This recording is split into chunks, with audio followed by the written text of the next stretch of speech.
Welcome back, everyone. I'm D, also known as MTF Doom, I don't like sand.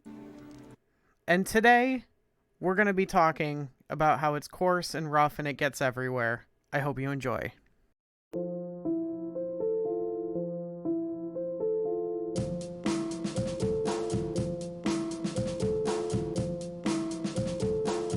So just before we begin, as always, the call to action. I appreciate you so much for sitting through this. We're shooting for 1 million subscribers. You can help me get there if you find my content elucidating, enlightening, or enriching. The best way to let me know is to subscribe, engage with the Discord, ask questions, leave comments. I love talking to anyone who will talk to me about my current special interest, which is this game, Marvel Snap, that I love so much. All that out of the way, I'm sure you noticed, and unfortunately, myself and Educated Collins in basically equal parts. We're both just as influential as one another. We're basically peers. We got Sandman nerfed. We were too powerful. Sandman got nerfed to costing 5, if you can believe it. Where is he? Yeah, you see, he costs 5. Wait, what's the? He's got 5. This motherfucker got 5 power. All right, so if you didn't see, they emergency buffed Sandman, and now everyone's playing him, and I hate it. He's become the thing I swore to destroy. That first deck all those months ago of a quicksand and how it could help, tame the meta and be a control deck. I can't believe how poorly that has aged. Between the nerf to Zabu and now Sandman becoming a 5/5. This also negatively impacts all the decks that I actually enjoy playing, right? Like the Bishop deck, Gender Reveal, you want to play a bunch of cards on turn 6. Deathwave, you want to play a bunch of cards on turn 6. So I took that personally, and we have this deck called Wow Fuck Sand. The idea of this deck, so they buffed Spider-Woman. So realistically, you only have to hit 2 cards to be pretty happy with Spider-Woman now. And if you hit 3, she's like, equal to a 5/11. And if you can get the full 4, which is pretty rare, but it happens sometimes because of other stuff we're doing, you can get basically a 5/12. And same with Gamora, she can be a 5 power 12, a 5 energy 12 power. And so we're taking advantage of the fact that we can basically get a 6 drop on 5 and then another 6 drop on 6. So if our opponent tries to do the Sandman thing, we can just get ahead of them, which you can't do with other the other decks we were playing, you couldn't do that. And then if they don't drop Sandman, we have the option of doing the same kind of thing. We can just, if we need to sneak 5 power into a bunch of locations, we have the Dr. Doom play.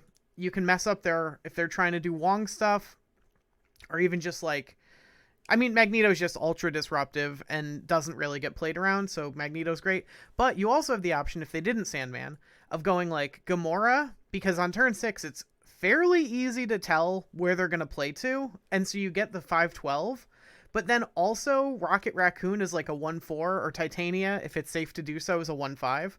So you can kind of get a 6 drop and 4 or 5 power on top of it on turn 6. So you have like, you have a branching path of attack throughout the game. So we'll go over it again. If they're Sandmanning, Maximus is great because like you're giving them cards, but it just doesn't matter. They can't use any of those cards.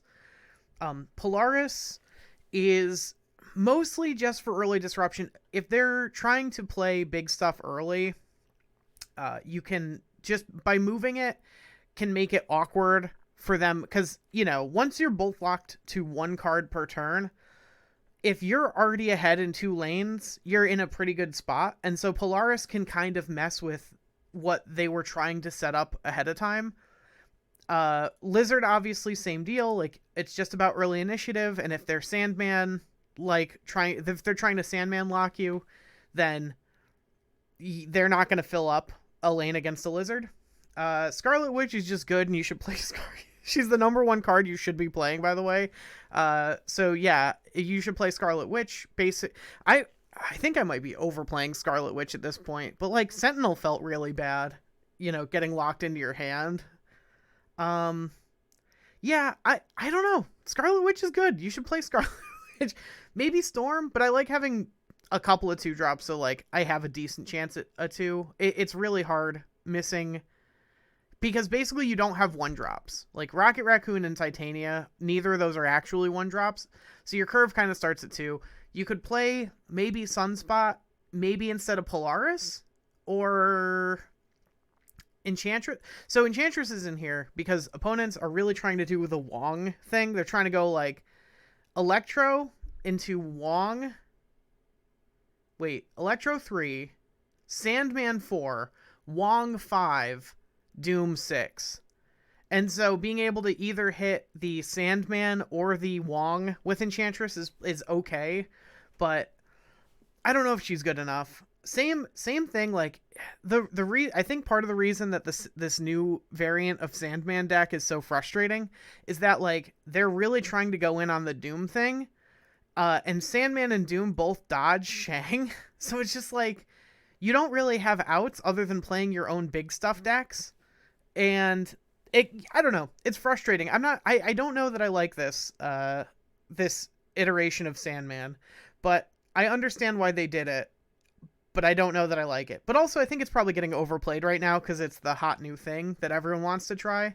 But maybe like, I don't know. Maybe a slight nerf, like a 5/4, so he still loses to like decent 2 and 3 drops. That might be, I don't know. Maybe that'll make him too bad. Fundamentally, it doesn't really change the problem. But anyway, that's the deck. This is just a quickie to tide you over. I have work and I got to clean up my apartment. House. I have a house. Why? I've had an apartment for so long, I still say it, but I have a house. I have to clean it though. So I just wanted to tide you all over with a quick deck tech that I want to push out so that you can start winning against this stupid sand deck. If you don't have Magneto, you could do Arrow. If you don't have Doom, I don't really know what else you would play. Maybe Claw. Doom's a tough replace in this deck because like Doom, the nice thing about Doom against the Sandman deck as well, real quick. Oh god, this is all out of order now. I didn't script this one, if you could tell. If you didn't know, I script my videos. I know it doesn't sound like it, but it's true. Doom is great because you automatically tie. It forces them to have played another card with Sandman. Sandman can't just win a lane on its own.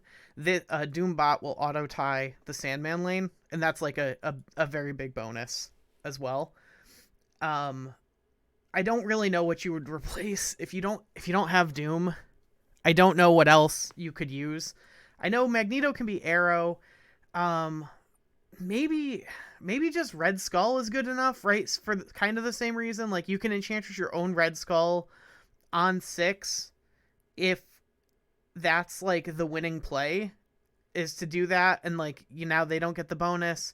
I guess maybe White Tiger, the 7 beating the 5 is something. Yeah, it's a tough sell. It's a tough sell for me, dog. This deck is fairly like tuned to be what I want it to be for right now, and I've been having success with it. Just so we're clear, I'm up to 77 and 5 out of 10. So it's kind of working. I was hard stuck at 75 last night when the patch went live and Sandman was everywhere. It was coarse. Got everywhere, and I hate it. And now we are claiming back some of those ranks. So I hope you enjoyed. I hope you found this content elucidating, enlightening, enriching as always. If you did, the best way to let me know is with a subscribe, yada, yada, yada. Thank you so much. I hope you have a great day, and I will see you tomorrow.